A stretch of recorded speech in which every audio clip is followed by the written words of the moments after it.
Нұрбол інісінің әскер қатарында жүргенін мақтан тұтады. Ауыл жігіттерінің денсаулығы жарамағанда Кенжебектің ғана жолы болған. Аз уақытта өзінің отан алдындағы борышын өтеп келетінін есіне алса, інісіне деген сағынышы арта түседі. Ол кенже бала, ерке өсті. Отбасылық көп жауапкершілікті өз мойнына алған Нұрбол әлі үйленбей жүр. Нұрбол білікті маман, ауыл шаруашылық мамандығын игерген. Ал Кенжебек болса, өмірге жеңіл желпі қарайтын, көп мәселеге басын ауыртпайтын болып есейді. Нұрбол ішімдіктің зиянын түсініп, інісінің осы әскерден ақылына ақыл қосып, жақсы жағынан тәрбие алып келеді деп сенеді. Өзі жоғарғы оқу орнында әскери кафедрада болды да, кәдімгі әскерге бармаған. Нұрбол сарбаз атану бақыт, үлкен жауапкершілік. Сен сол бақыт пен жауапкершілікті арқалап барасың деп інісін бауырына қысып тұрып, сәт сапар тілеген. Уақыт шіркін кімді күтіп тұрған, өз заңдылығымен алға жылжитыны анық. Ата-анасы ерте қайтыс болған екі бала бүгінде ер жетіп есейді. Міне, бірі әскер қатарында, екіншісі жұмыс жасап, үйленуге бел буып, тиын тебен жинауда. Нұрбол мектепте өзінен 2 сынып кейін оқыған. Үйі келесі көшеде тұратын Нұргүлді қалайды. Тіпті бір кеште өз ойында білдірген. Қарсылық танытып, кет әрі демеген Нұргүлді мендік болады деп ойлап, топшылап жүр. Бір-екі рет жылы жүздесудің де реті келген. Ол да биыл оқуын бітіріп, ауыл мектебіне мұғалима болып орналасқан. Әдепті қыз, ибалы бой жеткен. Нұрбол іштей Кенжебектің де еркелігін көтеретін, маған да жақсы жар болатын бой жеткен деп, бойын әдемі сезім билеп, болашаққа жоспар құрып жүр. Есік алдына қос самауыр қойылып, екі иығынан дем алып тұр. Қатын-қалаш алыстау ағайынның келін кепшіктерінің бірі үйдің алдын сыпырып, бірі ошаққа қазан асып жатыр. Бүгін Кенжебек әскерден оралады. Бір үйде бір өзі тұрып жүрген Нұрболдың қуанышында шек жоқ, көңілді.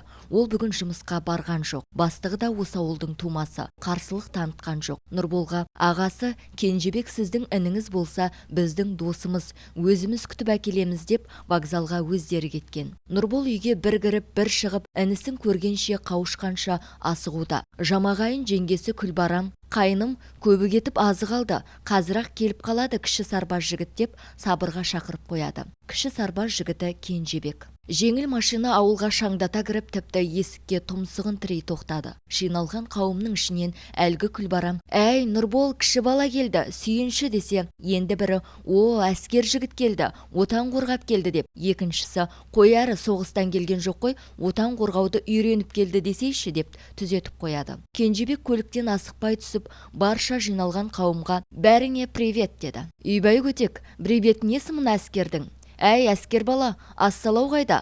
«Ассалау» деп келіп қапсыра құшақтап, аман-есен оралуыңмен деді. Бәрі дағы қаумалап, әрқайсысы өз пікірлерін айтып ақ жатыр, жарысып. Нұрбол топты жара келіп, бауырын бауырына қысып, сағынышты жүзі бал-бұл жанып, жанарына келген жасын жасырмақ болды. Қауышқан ағайынды екі жігітке қарап, әке-шешелерінің көзін көргендері осы күнді көре алмай кетті-ау байғұстар деп өткенге аяныш білдіріп жатыр. Жиналған қауым дастархан басында Кенжебекке арнап тілектерін айтып жатыр. Сені келсін деп Нұрбол үйленбей жүр, енді келін әкеліп өзіңді жеңгелі ет десе, отырғандардың ішінен біреуі: «Екеуің бірге үйленіңдер» деді. Жиналған қауым үйде-үйіне тарасты. Екеуден екеу қалған ағалы інілі жігіттер жатуға бейімделе бергенде Кенжебектің бір топ жолдастары үйге енді. Нұрболдың: «Оу жігіттер, інілер, Кенжебек жолдан келді, демалсын, ертең тағы жолығарсыңдар» дегеніне қарамастан, өзімшілдікке салып, келіге сөйлеген орта бойлы қара жігіт: «Нұреке, 2 жыл бойы досымызды көрмедік, біз де сағындық. Біраз жүріп сөйлесіп келейік, рұқсат етіңіз» деді. Басқалары да жарыса құптап жатыр. Қараса,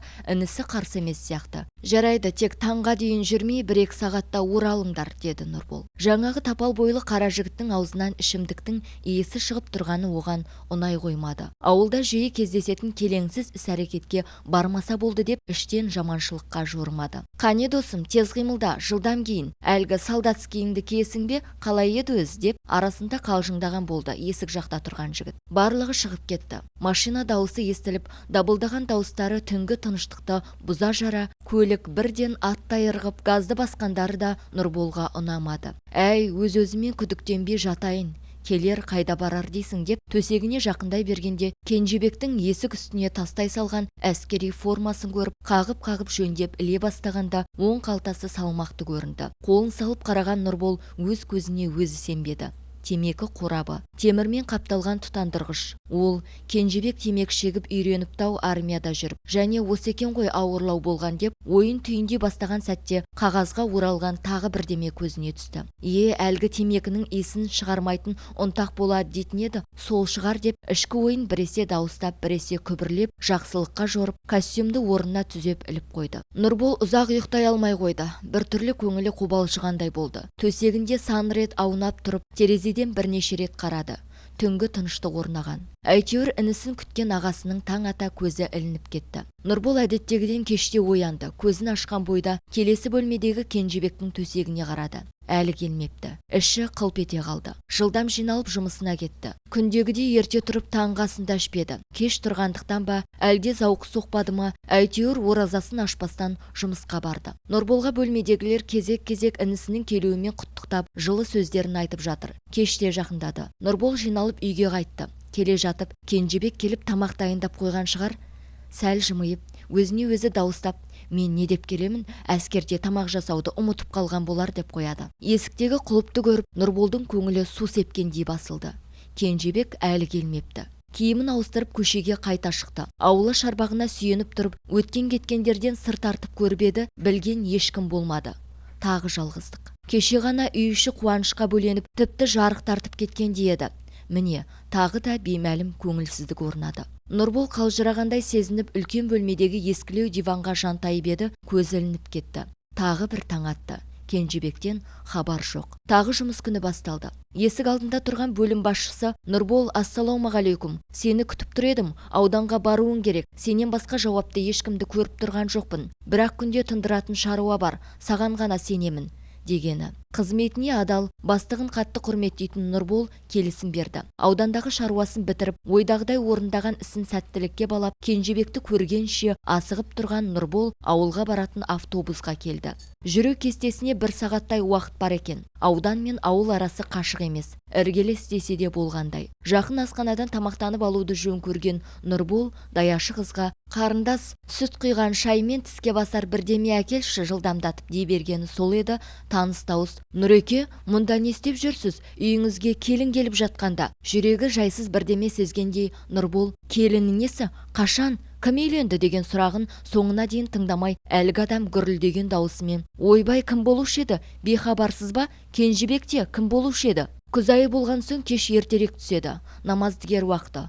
Нұрбол әлгі тапсырыс берген тамағын күтпестен далаға атып шықты. Жүрек қағысы жиілеп, ызаға булықты. Маған бір сөз айтса, жүретін қызым бар, үйленгім келеді десе қарсы боламын ба? Әй Кенжебек, әлі ақылың кірмеген екен-ау. Әскер сені тәрбиелемеген сияқты ғой. Әлде сен әскер тәртібіне көнбедің бе? Баяғы ырық бермейтін қалпың қазірде өн бойыңда сақталған сияқты ма? Қалай? Неде болса тойғамына кірсейін. Басқа кімі бар? Таксиге отырды да жылдам жүруді өтінді. Келсе, үй айналасы абыр-сабыр, көрші қолаң жиналып қалған. Алыс ағайындарда бұрыннан білетіндей келіп жетіпті. Оларға хабар кеше жеткендей. Таксиден түсе берген Нұрболдан бірі сүйінші, бірі көрімдік сұраған жеңгетайлар жақындай түсті. Сүйінші дайын ғой, қане көрейінші өздерін. Жоқ, дәл қазір бермесең келінді көрмейсің. Кімге не, кімге қанша бергенін өзі де аңғармады. Төс қалтасындағы азын аулақ тиын тебенін таратып беріп, бәрінде риза еткендей қатын қалаш жеңгелердің дауыстары сап тиылды. Ішке енген Нұрболға қарсы шығып келе жатқан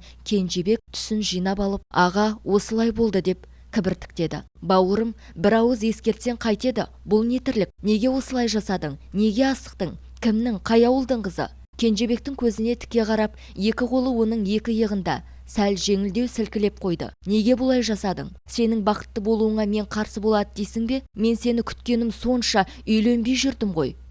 Кенжебекте үн жоқ. Басы салбырап, бәрі де жігіттердің давай үйлен, дайын, жақсы қыз бар дегені ғой, деді де даусы естілер-естілмес міңгірленкіреп шықты. Нұрбол: сонда бұл қызды, тойыс бұл келінді танымайсың ба? Бұрын сөз салмап бедің? Мұғалім дейді, аты Нұргүл. Нұрбол қалтырап кетті. Екі жұдырығын түйіп қалш-қалш етті. Бәрін бүлдірдім де, сені тағы 2 жыл әскерге жіберу керек қой. Ақыл кірмеген екен деп үй сыртына айналып кетті. Кенжебек бүлдіргенін енді ғана сезінгендей. Бәрі де көбірек ішіп жібергендіктен. Одан қалды жігіттердің ықпалы да зор болды. Той өтпестен келінін көрмей-ақ Нұрбол мекеме басшысына өз еркімен өтініш жасап, жұмыстан босап, Алматы қаласына оқыған шаһарына жол тартты. Көңілі пойыз жүрісінен де жылдам. Өкініш пен ыза бойын билесе де, бауырына бақыт тілеп, алысқа кетіп барады. Шымылдық ішінде отырған Нұргүлді көзіне елестетеді. Жылап отырғаны анық. Кенжебекті күтпей-ақ неге үйленіп алмадым? Осы сауалды купе ішінде отырып сан рет қайталады. Тіршілік сыйы осылай болды. Тағдырдың жазмышы да осы болар. Жыл өтті. Кенжебек пен Нұргүл іздеп келер деген үмітпен жүргенде жылға жуық уақытта өтіпті. Бірақ еш хабар-ошар болмады. Күндердің бір күнінде олардың ажырасып кеткені құлағына жетті. Енді міне бауырын іздеп ауылға келе жатыр.